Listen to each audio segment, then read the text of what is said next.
Doctors, do you know why your marketing doesn't hit sometimes? Hi, everybody. Welcome to the KC CHIROpulse Podcast, brought to you by Cats Consultants and Chiro Health USA. Our podcast is about bringing you cutting-edge strategy to maximize the profitability in your practice. So I'm Dr. Michael Perusich. This is Dr. Troy Fox. We are your hosts for today. Troy, not hitting with your marketing. And there's one major reason. Well, there can be more than one reason, but there's one major reason we want to talk about today. And it's often overlooked, and it's your demographics. Yeah, 1000%. I mean, if you have no idea who you're trying to market to and what your identity is, so that first you got to figure out your identity, right? Who am I? What kind of practice are we? Yeah. So you can't have one identity. And we see this all the time. And we'll talk about this in more detail, but we see this all the time where you put an identity on your sign, right? But your marketing doesn't match that at all. And yes, shockingly, we're going to talk about several things here. Shockingly, it has an effect on overall revenue. It has an effect on your reputation in your community, and it has an effect on your satisfaction in your practice. So there's three key things that I look at when demographics and marketing don't match. So let's get into it. What's the first one? I know you had one picked out that was like, this is where I want to start. Well,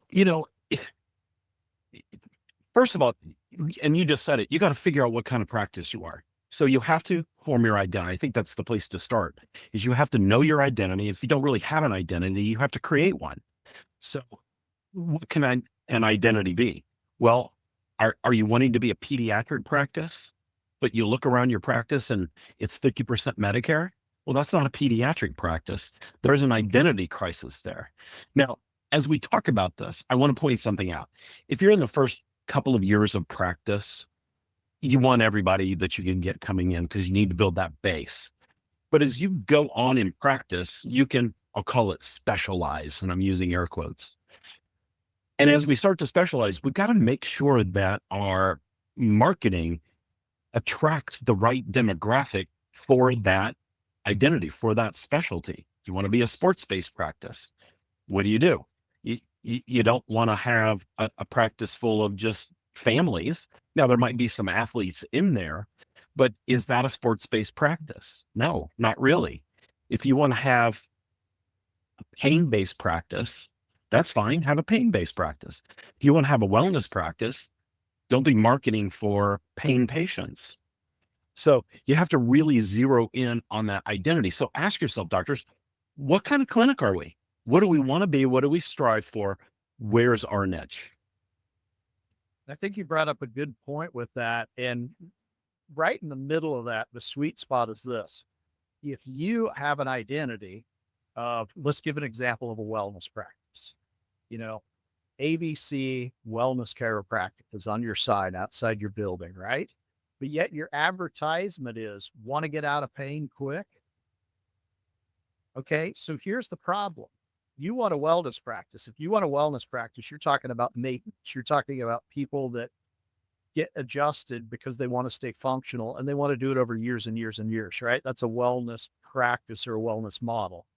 All right. So I bring you in on the $49 special. Do you have pain? Let's get you out of pain today. And then I have to either try to educate you when you already walked in the door with the mindset that I'm to get you out of pain doctor, or B, the classic bait and switch when I call it bait and switch because it doesn't feel good when you do it, but we get to the point of where, Michael, you finished your treatment schedule. Our outcome assessments look good at this point. We're going to move you to maintenance. And the patient is just sitting there going, what? You never talked about that before. I don't even know what that is. I don't even know what that is. I was here for the party. I was here to get rid of the pain, right? And then all of a sudden you start talking about long-term care. How does that look to your patient?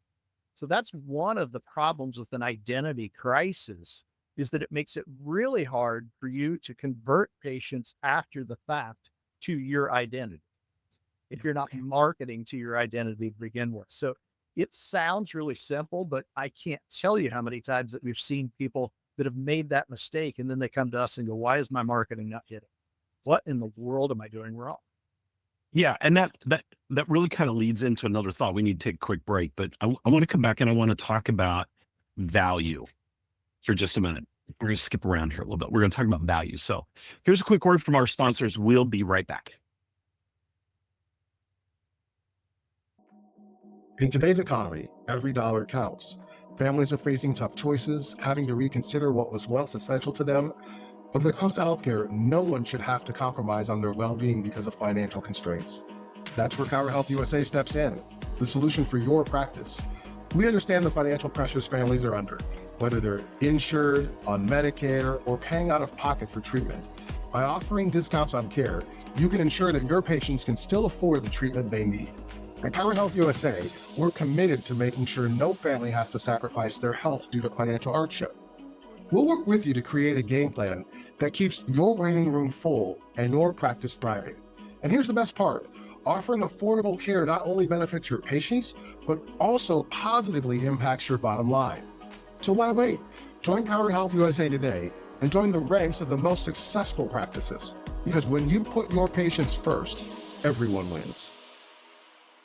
Hi, everybody. Welcome back to the podcast. We are talking about how demographics and zoning in on your demographics and your clinic identity is so important to the success of your practice, long-term, short-term, and in-between term. And so, Troy, I want to talk about this idea of creating value in the practice. And, so oftentimes, what do we see doctors do? We see this race to the bottom on new patient marketing, and new patient marketing is all about how low can we go to get on price to get patients in the door.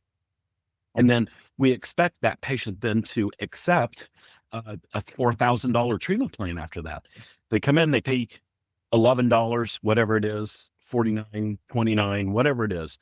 They come in and they pay this low price new patient fee. And so what have we done? Well, we've set the expectations with those patients. We've attracted a demographic that wants that cheap price.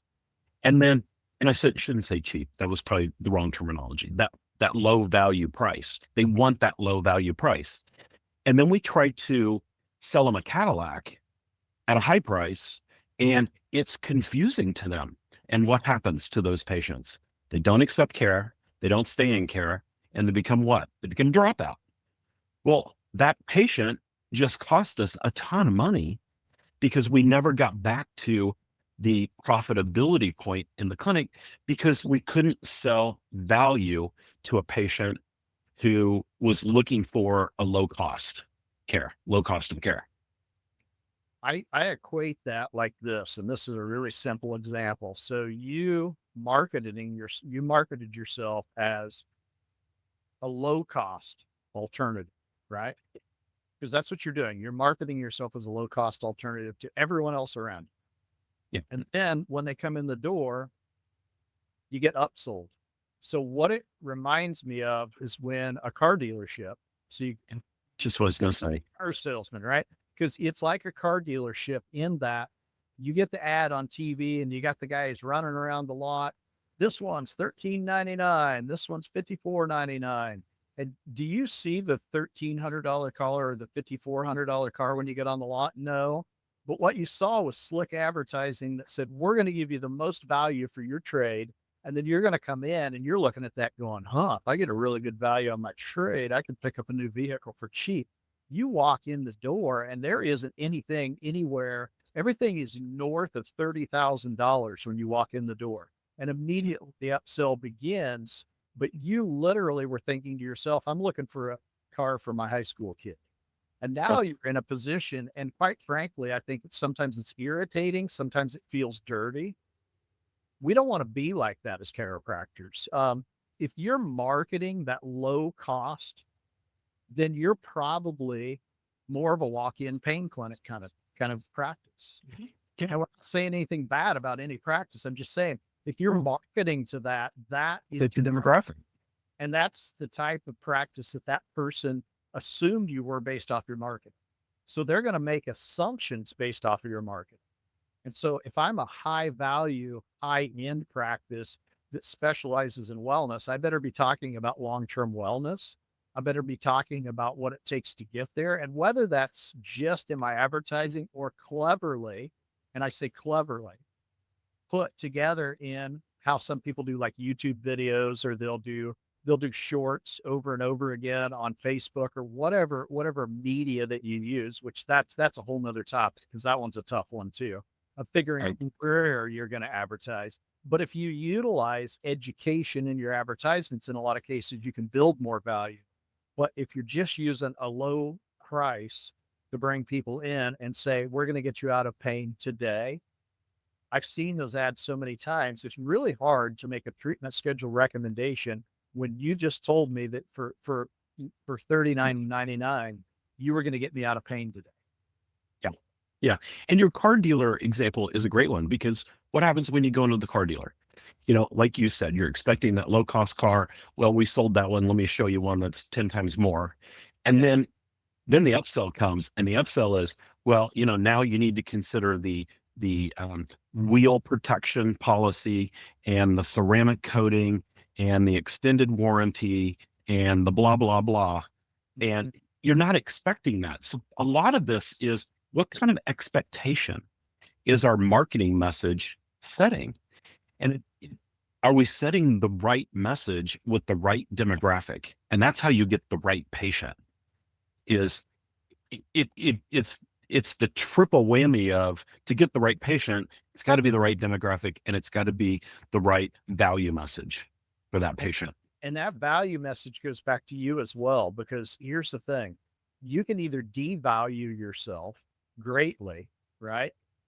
Mhm. And I get it. When you're new in practice, this isn't for somebody that's 3 months into practice. You're trying to Right. get anybody in the door you can. You're trying to build your practice. Any way you can. An established practice that is having an identity crisis, in a lot of cases, not only do you create a situation where there's not value there for the patient, because they don't see it once they walk through the door, there's no value for you, because you have in your own head an idea of where things should be. And you're a great chiropractor. You do great work on people. Somehow you keep getting underpaid. Somehow, when I tell you you should be worth $350 an hour in your practice, somehow you're only managing to generate 125 an hour. And you're unhappy with that. And I don't blame you, because you're worth more. You went to school for a long time. You passed boards. You're a knowledgeable individual as a chiropractor. And now all of a sudden you've been reduced to making a lot less than you expected that you should. And I hate seeing that, but sometimes it's self-inflicted. Yeah. Yeah. So your value message has to be consistent with your demographic, with your target market, hands down. And then I think the other critical component is, you have to know how to reach those people. Mhm. What kind of clinic do we want to be or need to be? How do we create value statements that match? And then how do we find those people? And you don't find those people by necessarily marketing to just the masses, Mhm. because that's when you got a mix of, you want to be a pediatric practice, but you've got a mix of middle-aged people, and 50% of your practice is Medicare, and you've got Medicaid patients, and work comp.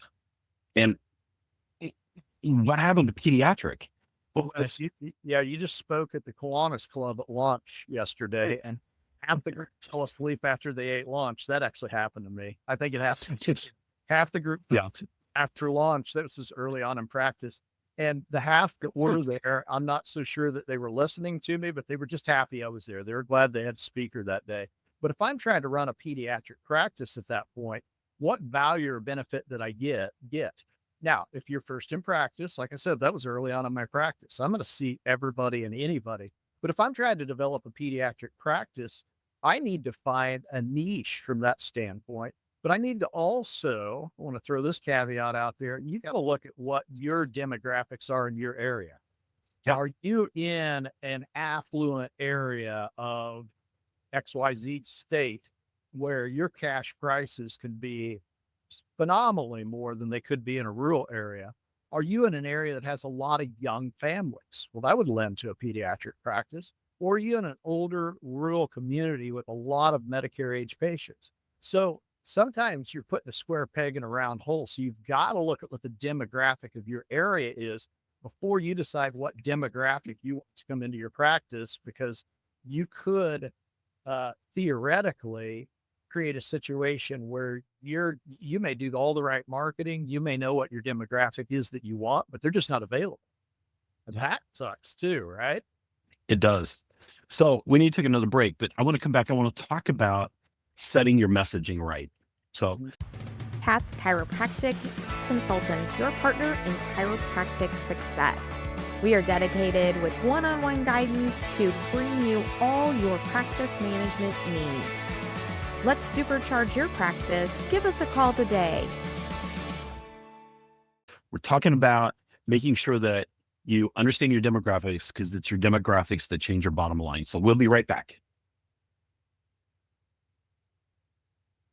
Okay, here we are. We are back. We're talking about demographics and how it changes your bottom line. Corey, we've talked about making sure you know your identity. You've got to create value for your service. We just started talking about you have to know how to reach them. And you touched on something that made me think we need to talk a little bit about how to get your messaging right.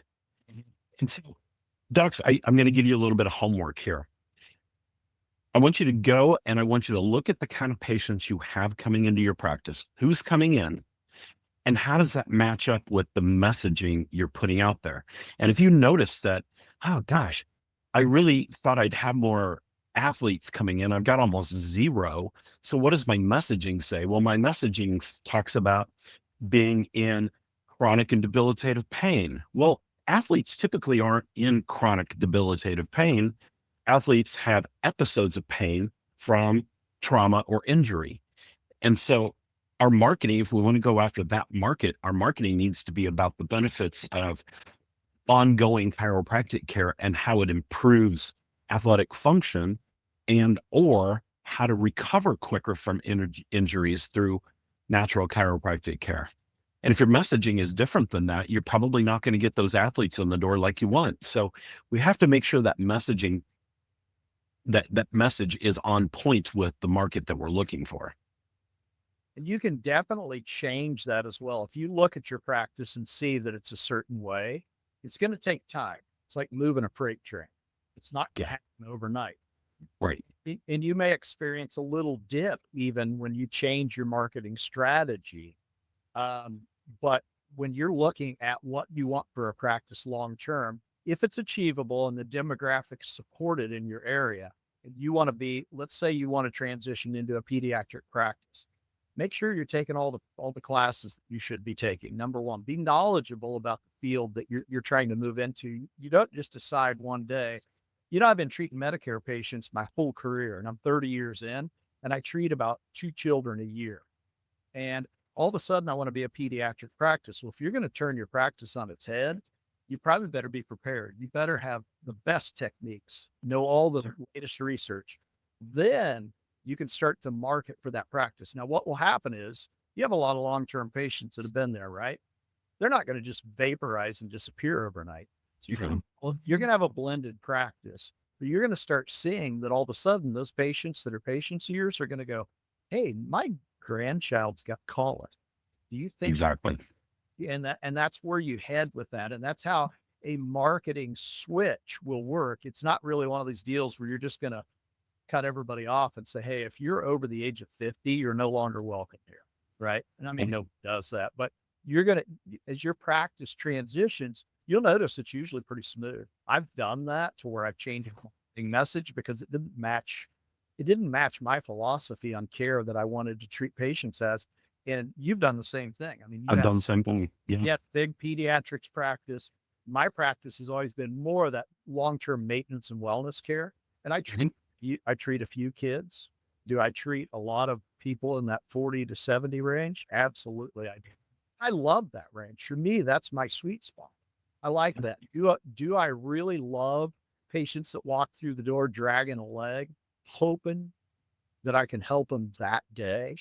That's not my sweet spot, but it may be yours. So you got to figure that out. You got to figure it out.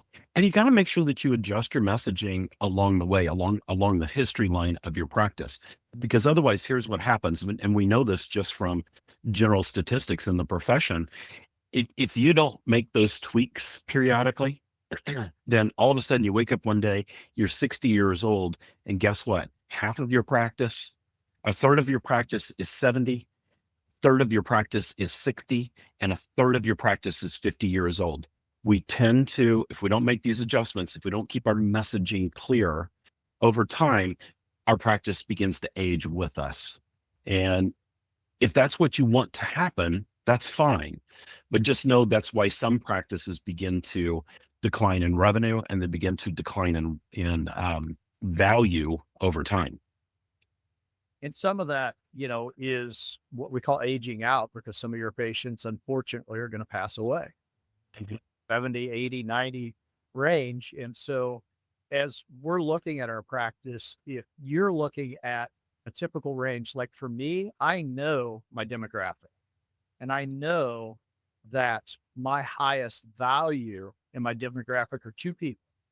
One of them is women, just ages 30 to 60.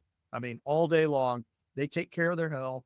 They're concerned about their health. They want to be healthy. So I want to make sure that, my marketing message appeals to them. Here's the other group. The other group is my blue collar male group. A lot of them that own their own businesses or live and die by the ability to use their hands every day. And can't continue to do that. That affects their ability to make income for their family. And that's scary, right? As chiropractors, have you ever thought about having a major injury? What's that going to do to your family?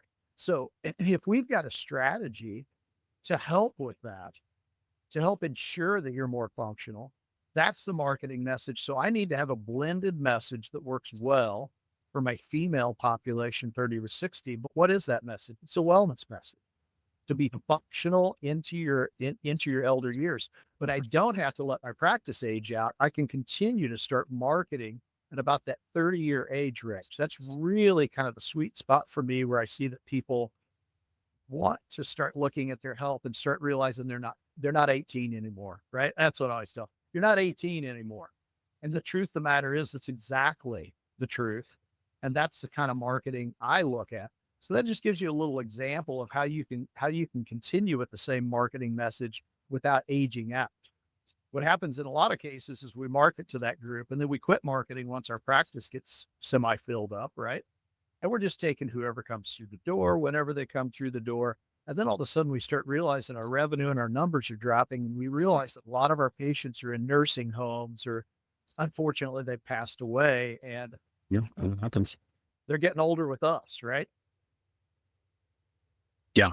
And, what we're talking about today is one of the best ways to protect your practice. So make sure your demographics match the type of patient you want.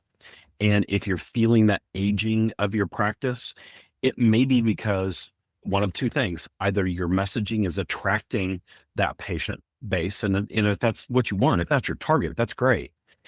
Or it could be happening because you just haven't tweaked those messages along the way to help keep the practice maybe a little bit younger or on target with that demographic that you're wanting to bring into the practice. So your demographic, being on point with your demographic, is incredibly important to your bottom line and your profitability. And while you're busy hallucinating, docs, because a lot of us think our practices are different than they are, your front desk knows your demographic. They know who's coming through the door. So Yeah. I would recommend that you do. Here's a little homework for you. If you're not having regular staff meetings, start. And this is Yes. a staff meeting that you're going to start with. The first staff meeting is you're going to sit down and you're going to have your staff either through statistics in your office, or you're just going to sit down and you guys are going to ballpark, because in a lot of cases you can. What is our demographic? Who are we attracting into this practice? What do you guys think? And let everybody have some input into that, because you may be kind of shocked. Your demographic, according to your staff, is different than what you see as the doctor. So it's a really good homework activity to do, is to let your staff engage in that. They're going to enjoy it as well, because they know your practice as well, if not better than you do when it comes to demographics. And I'll give you a great example of that. Not too long ago, I was talking to a doctor and he was trying to develop a pediatric practice, and they were just kind of struggling with it. And they'd been in practice for a while. And I said, okay, well, go ask your staff, go ask your front desk person, how many people are coming in and out of the clinic and have kids at home that we haven't attracted into the practice. And it was like 100.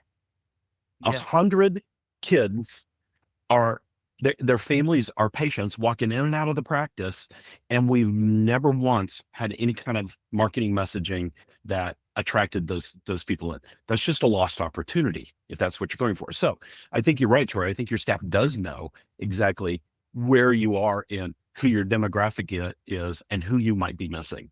So yeah, I think that's a great thing to go do. That's the words come out of my mouth. You're not a pediatric practice. Sorry. Right. Exactly. Yeah, you're not there yet. Yeah. Everybody, here's another piece of homework for you. Go to catsconsultants.com. Check out all the great things that we're doing for doctors to help them run more profitable practices. Profitable. Can't talk. We've got some free downloads on there and things. And if you want to schedule a breakout call with us and just talk about your practice, we do that for free. So our passion is helping doctors in our profession. Yes, we wear the same shoes you do. Helping you doctors out there have success in chiropractic. Troy, anything to add? Man, I don't think so. I think we've got you guys ramped up. We've got homework for you to do. If you've listened all the way through to this podcast, congratulations, because you made it to the homework part, right? That's Exactly. fun with you. But yeah, I mean, I think we've covered it. And I think, like you said, this is one of the big key overlooked things in practice. It's so subtle, but it's something you can change quickly. We love these Right. topics where it's something that you can make a change this week. You can sit down with Yeah. your staff and say, okay, we're Simple. attracting, what do we want to attract? Why is our messaging off? How can we fix it? And your staff can also engage in that, which they'll enjoy. Absolutely. All right, everybody. Thanks for tuning into the KC CHIROpulse Podcast. A special shout out to Chiro Health USA for being one of our sponsors. We appreciate you guys. Go check out them. They're doing some great things for practices as well. So on behalf of all of us at Cats Consultants, we'll see you guys next time. See ya.